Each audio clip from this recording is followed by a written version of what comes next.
आज हम exercise 4.3 chapter 4 को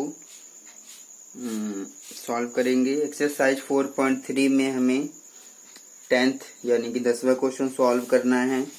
इसमें 10वें क्वेश्चन में दिया हुआ है मैसूर और बेंगलोर के बीच 132 किलोमीटर यात्रा करने में एक एक्सप्रेस रेलगाड़ी सवारी गाड़ी से 1 घंटा कम समय लेती है। मध्य के स्टेशनों पर ठहरने का समय ध्यान में ना लिया जाए। यदि एक्सप्रेस रेलगाड़ी की औसत चाल सवारी रेलगाड़ी की औसत चाल से 11 किलोमीटर प्रति घंटा अधिक हो तो दोनों रेलगाड़ियों की औसत चाल ज्ञात कीजिए। तो जब हम इसको सॉल्व करेंगे तो सबसे पहले मैं ये बता दूं कि यहाँ पर औसत चाल या फिर चाल दोनों का मतलब एक ही है। आप इसको औसत चाल बोले या चाल बोले, दोनों ही ठीक है। तो यहाँ पर हमें एक फॉर्मूला प्रयोग करना है, वो फॉर्मूला मैं यहाँ पर लिख देता हूँ। फॉर्मूला रहेगा हमारा समय बराबर दूरी बटे में चाल। तो यहाँ पर हमारे पास मैसूर और बेंगलोर के बीच की दूरी जो है 132 किलोमीटर है, और इस दूरी को अगर यहाँ से यहाँ तक एक एक्सप्रेस रेलगाड़ी चलती है तो सवारी गाड़ी से कम समय लेती है। और जब हम इसको सॉल्व करेंगे तो इस प्रकार से किया जाएगा कि यहाँ पर हमें जो दिया हुआ है वो दिया है एक्सप्रेस रेलगाड़ी की चाल, एक्सप्रेस रेलगाड़ी की चाल बराबर है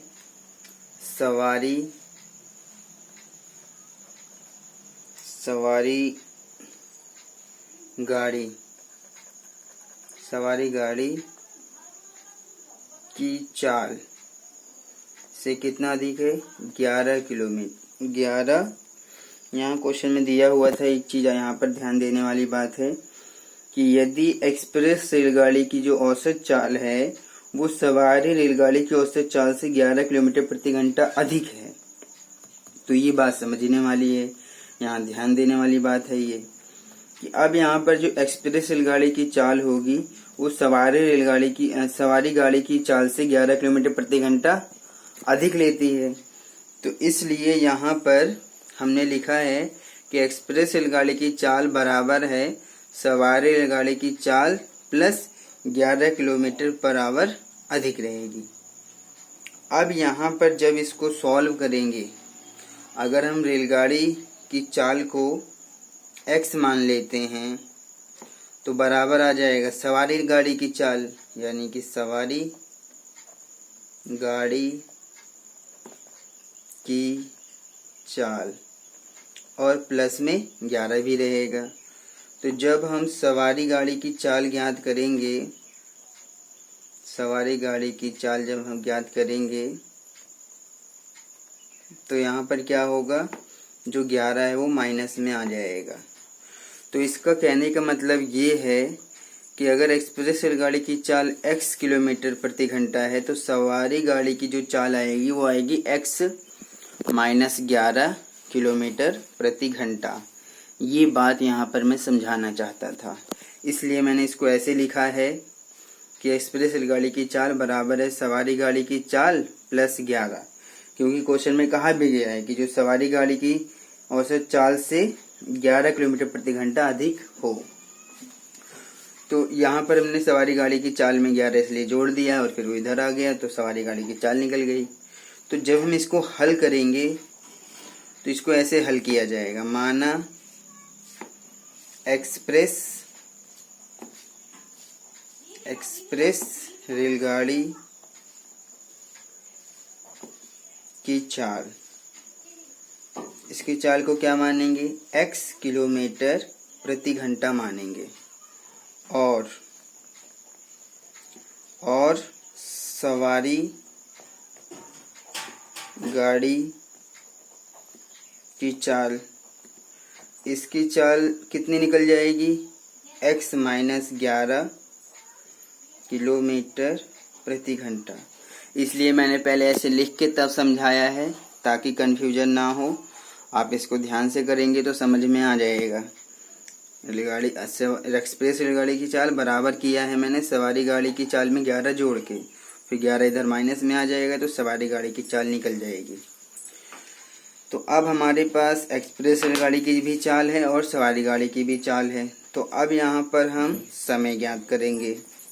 कैसे? इस प्रकार से 132 किलोमीटर की दूरी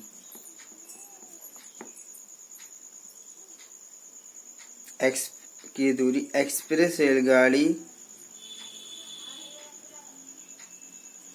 132 किलोमीटर की दूरी तय करने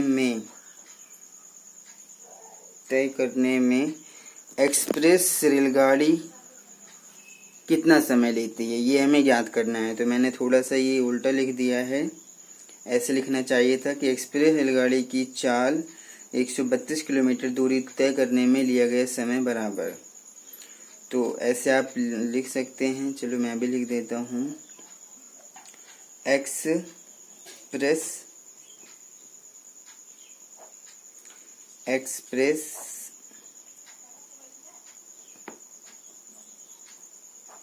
रेलगाड़ी 132 किलोमीटर दूरी तय करने में लिया गया समय बराबर। तो फॉर्मूला क्या है? दूरी बटे में चाल। तो एक्सप्रेस रेलगाड़ी की चाल कितनी है? चाल यहाँ पर हमने x माना है तो x रहेगा। और दूरी कितनी है? दूरी 132 किलोमीटर है। तो समय का फॉर्मूला क्या है? दूरी बटे में चाल। तो दूरी आ गई 132, चाल है x, तो ये हमारा इतना समय लगेगा एक्सप्रेस रेलगाड़ी को। अब निकालते हैं सवारी गाड़ी का। तो सवारी गाड़ी द्वारा 132 किलोमीटर दूरी तय करने में लिया गया समय बराबर। तो जब इसको हम लेंगे तो इसमें भी फॉर्मूला वही रहेगा। दूरी यहाँ पर 132 है और इसकी जो चाल है सवारी गाड़ी की, वो चाल कितनी है? ये है x-11। तो यहाँ पर हम लिखेंगे x-11। तो अब हम इसको प्रश्नानुसार हल करने जा रहे हैं। तो इस प्रकार से हल होगा। सबसे पहले यहाँ पर हम इसको इस प्रकार से करेंगे। 132 बटे में x-11 और फिर 132 बटे में x बराबर 1। अब मैंने यहाँ पर माइनस का निशान लगा के और समझाता हूँ कि ऐसे क्यों किया गया है।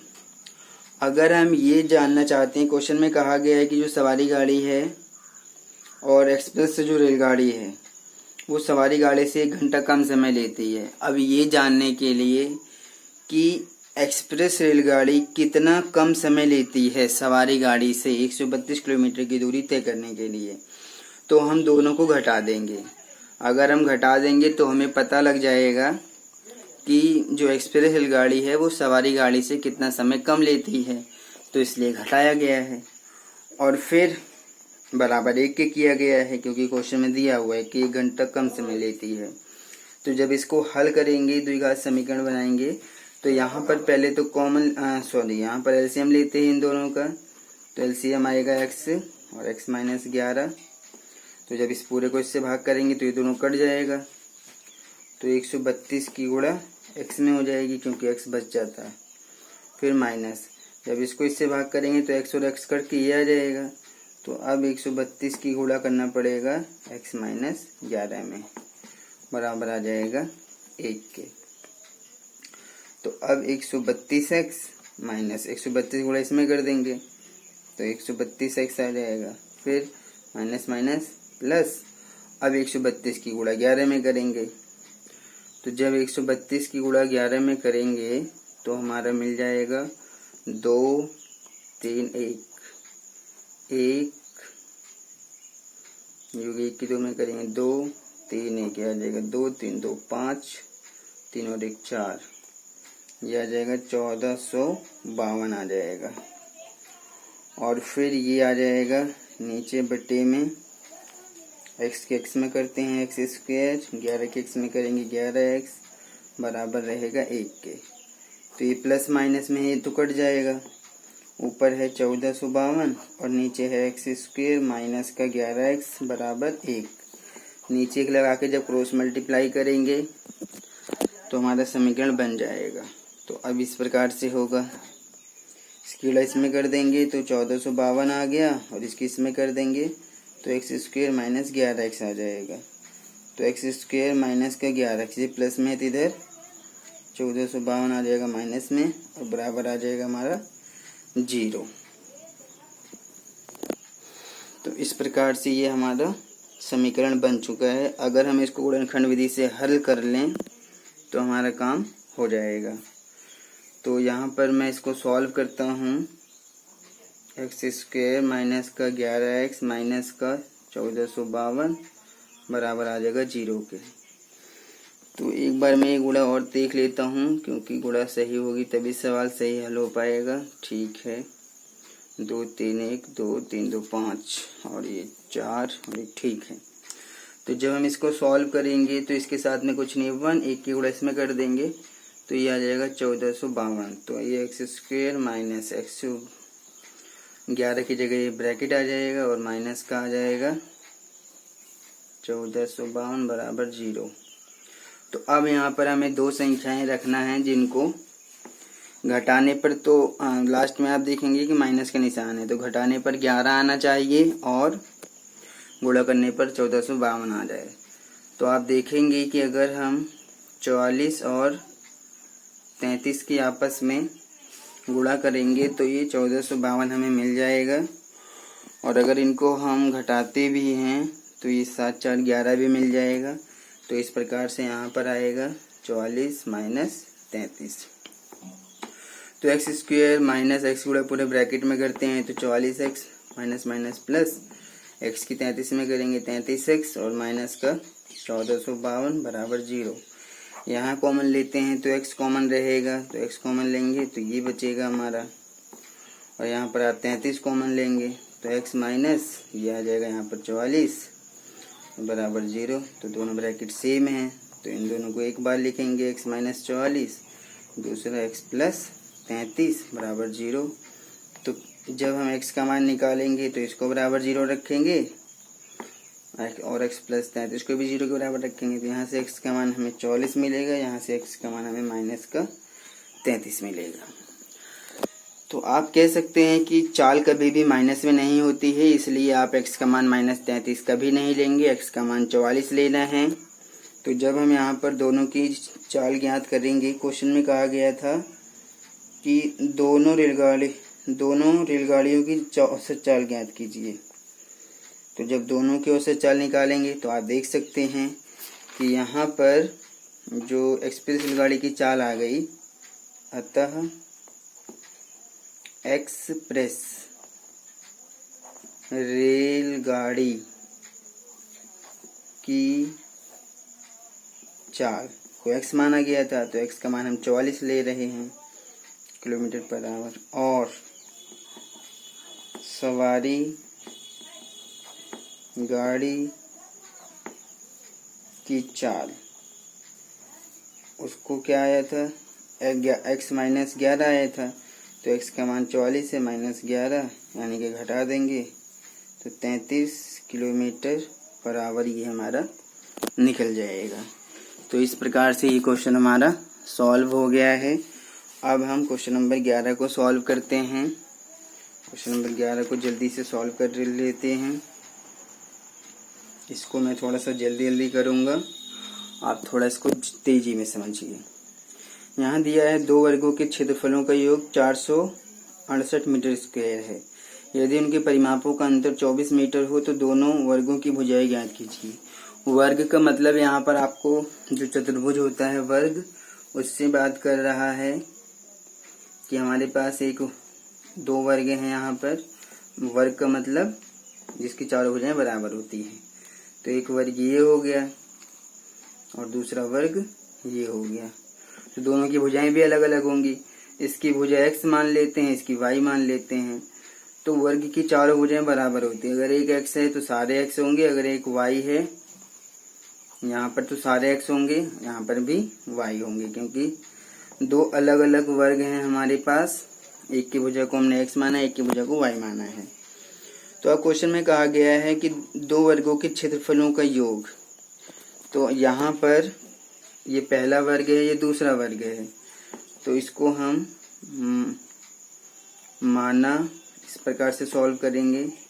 पहले वर्ग की भुजा, पहले वर्ग की भुजा आ गई x और ये मीटर में है, और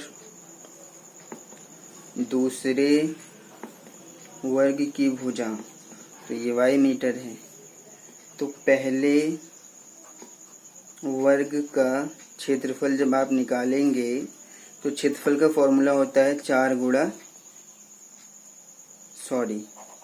क्षेत्रफल का फॉर्मूला होता है भुजा गुणा भुजा, भुजा गुणा भुजा क्षेत्रफल का फॉर्मूला है। तो इसकी भुजा x है, तो यहाँ पर x की x में गुणा हो जाएगी। तो x स्क्वायर ये जो आया है पहले वर्ग का क्षेत्रफल आ गया। इसी प्रकार से जब हम दूसरे वर्ग का क्षेत्रफल निकालेंगे, दूसरे वर्ग का क्षेत्रफल, तो दूसरे फॉर्मूला भुजा गुणा भुजा ही रहेगा। तो इसकी भुजा y है, तो y की गुणा y में होगा, तो ये y स्क्वायर आ जाएगा। तो क्वेश्चन में कहा गया है कि जो दो वर्गों के क्षेत्रफलों का योग, यानी कि इन दोनों के क्षेत्रफलों का योग दिया हुआ है। तो ये जो दिया है, पहला क्षेत्रफल ये है, दूसरा क्षेत्रफल ये है। तो क्षेत्रफलों का योग है 468। तो ये हमारा बन जाएगा पहला समीकरण। ये पहला समीकरण है। फिर कह रहा है उनके परिमापों का अंतर 24 मीटर है। तो अब परिमाप निकाल लेते हैं। तथा पहले वर्ग का परिमाप, तो परिमाप का फॉर्मूला होता है 4 गुणा भुजा। तो 4 गुणा पहला जो वर्ग है इसकी भुजा x है, तो परिमाप आ गया 4x। और अब दूसरे का परिमाप निकाल लेते हैं। तो दूसरे वर्ग का परिमाप, इसका भी फॉर्मूला 4 गुणा भुजा रहेगा। तो इसकी भुजा y है, यानी कि 4y। अब क्वेश्चन में परिमापों का अंतर दिया हुआ है 24। तो परिमाप तो निकल गए हैं हमारे पास ये। तो जब हम इसको करेंगे प्रश्नानुसार, जब इसको सॉल्व करेंगे तो ये 4x माइनस 4y बराबर 24। तो ऐसा हमने कैसे किया कि पहले वर्ग का परिमाप 4x है, दूसरे का 4y है। तो दोनों का अंतर यानी कि माइनस करेंगे, बराबर आ जाएगा 24 के। अगर हम इस पूरे को 4 से भाग कर दें तो x माइनस y बराबर 6 आ जाएगा, क्योंकि 4 6 24 होता है। ये हमारा दूसरा समीकरण है। जब हम यहाँ से समीकरण 2 से x या y दोनों में से किसी का भी मान निकाल लें। मान लेते हैं x का निकालते हैं, तो 6y उधर प्लस में जाएगा। तो अगर हम यहाँ पर x बराबर 6 प्लस y समीकरण 1 में रख दें तभी ये सॉल्व हो पाएगा। तो ऐसा हम करते हैं। तो जब ऐसा करेंगे तो यहाँ लिखेंगे x बराबर 6 प्लस y समीकरण 1 में रखने पर। तो समीकरण 1 हमारे पास ये था, x square plus y square बराबर 468। तो x की जगह पर हम रखेंगे ये, तो x स्क्वायर है ये, तो x का मान 6 प्लस y का स्क्वायर प्लस y का स्क्वायर ये वाला बराबर आ जाएगा 468 के। तो यहाँ लगा देंगे a प्लस बी का होल स्क्वायर। तो जब हम इसको सॉल्व करेंगे तो 6 प्लस y का होल स्क्वायर मैं एक बार और लिख रहा हूँ, प्लस y का स्क्वायर 468।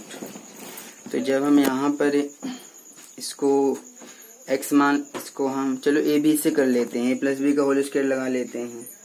तो a प्लस बी का होल स्क्वायर होता है a square plus 2ab plus B square. तो इसको a मान लेते हैं, इसको b मान लेते हैं। जब यहाँ लगा देंगे तो a का स्क्वायर यानी कि 6 का स्क्वायर बनेगा प्लस 2 गुणा 6 गुणा b का मान यहाँ y है प्लस b स्क्वायर यानी कि y का स्क्वायर, और फिर आगे y का स्क्वायर भी चल रहा है तो बराबर आ जाएगा 468 के।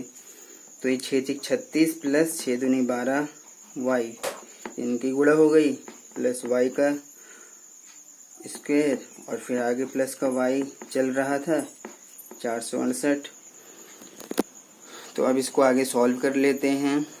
ये इस प्रकार से सॉल्व होगा, y को y जोड़ देंगे तो ये एक है ये एक है तो ये बन गया 2y स्क्वायर प्लस का ये 12y और ये प्लस का 36 है तो 468 इधर माइनस में आएगा बराबर आएगा 0 के।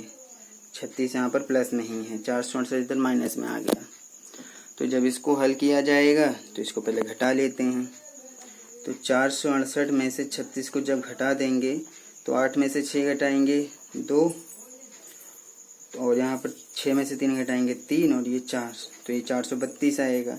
तो 2y स्क्वायर प्लस 12y, यहाँ माइनस का ज़्यादा है तो माइनस का 432 बराबर 0। अगर हम 2 से इस पूरे को भाग कर देते हैं तो ये बदल जाएगा, किस में बदल जाएगा, ये बदल जाएगा y स्क्वायर प्लस 2 छिक 12 माइनस का 2 दूनी 4 2 एकम 2 2 छिक 12 बराबर 0। तो अगर हम इसको द्विघात समीकरण मान के हल कर देते हैं तो y स्क्वायर प्लस y और यहाँ पर हमारा 6 की जगह रखेंगे माइनस 216 बराबर आ जाएगा 0 के। अब y के साथ में यहाँ पर कुछ नहीं है तो 1 है तो 1 लेते हैं। तो यहाँ पर आप देखेंगे गुणा करेंगे तो 216 आएगा। हमें दो संख्याएं चाहिए तो हमारे पास 18 और 12 है। 18 माइनस 12 करेंगे तो 6 मिल जाएगा हमें। तो y square plus 18y minus का 12y माइनस का 216 बराबर 0। तो यहाँ y कॉमन लेंगे तो y प्लस 18, यहाँ पर माइनस का 12 कॉमन लेंगे तो y और प्लस 18 बराबर 0। तो पहला ब्रैकेट बनेगा y प्लस 18, दूसरा बन जाएगा y माइनस 12 बराबर 0। तो यहाँ से हमें y प्लस 18 को 0 के बराबर रखेंगे और यहाँ पर y प्लस 12 को भी 0 के बराबर रखेंगे तो y यहाँ हमें माइनस 18 देगा और यहाँ पर y हमें माइनस का 12 देगा। तो y का मान ये आ गया माइनस का 18, सॉरी ये हमारा था y माइनस 12 है, सॉरी यहाँ गलती हो गई, ये ब्रैकेट y माइनस 12 था तो y हमें यहाँ पर प्लस का 12 देगा। यहाँ पर y माइनस 18 आएगा और यहाँ पर y प्लस का 12 आएगा क्योंकि ये y माइनस 12 बराबर 0 है। तो अब माइनस हम ले नहीं सकते हैं तो y का मान हमें प्लस का 12 लेना पड़ेगा और उसको सॉल्व करेंगे तो फिर हमारा आ जाएगा, क्या आ जाएगा, वर्ग की भुजा। और आप y बराबर 12 जब हम यहाँ पर रख देंगे